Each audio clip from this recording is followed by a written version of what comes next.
Arestado sa isang resort sa Quezon Province ang higit 40 undocumented Chinese nationals. Sa kabila naman ng patuloy na patagong operasyon ng ilang pogo, hinay-hinay daw muna ang PAOK sa panghuhuli.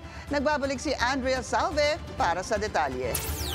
Nakadetine na sa Police Regional Office sa Calabarzon ang 42 Chinese national na nahuli sa kanilang tinutuluyang resort sa bayan ng Alabat, Quezon kahapon. Nagtatayo umano ang mga ito ng kahina-hinalang mga building nang walang kaukulang mga dokumento. Hiningi ng PNP Calabarzon ang tulong ng Presidential Anti-Organized Crime Commission na siya namang nagpa-asiste sa Bureau of Immigration.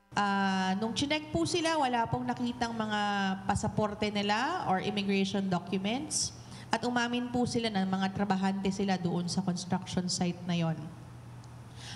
Kaya po sila inaresto because of being undocumented and for not having the proper visas para magtrabaho po sa Pilipinas. Hindi lang sila basta-bastang construction workers, pero matataas umano ang posisyon sa ginagawang proyekto. Bagaman may hinala, hindi pa malinaw sa mga otoridad kung ano ang tinatayo ng mga ito. Nahaharap ang mga ito sa deportation sa pagiging undocumented at kakulangan sa wastong visa para makapagtrabaho sa Pilipinas. Nahaharap din sa deportation ang mahigit 80 dayuhan na dating mga pogo worker.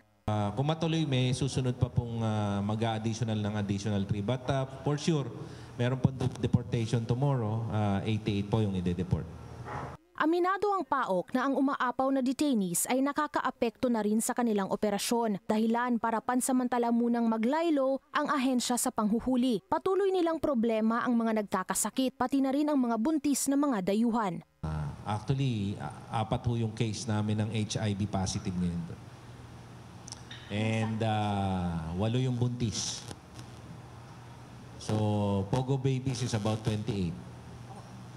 So, marami pong problema kasi. The more na nagtatagal kami sa gantong trabaho, the more na lumalabas yung mga problema. Sa kabila nito, tiniyak ng PAOK na itutuloy nila ang pagsawata sa mga pogo katuwang ang iba pang law enforcement agencies dahil sa ngayon marami pa umano ang small-scale pogo ang kailangan nilang solusyonan. Para sa agenda, Andrea Salve, Billionaire News Channel.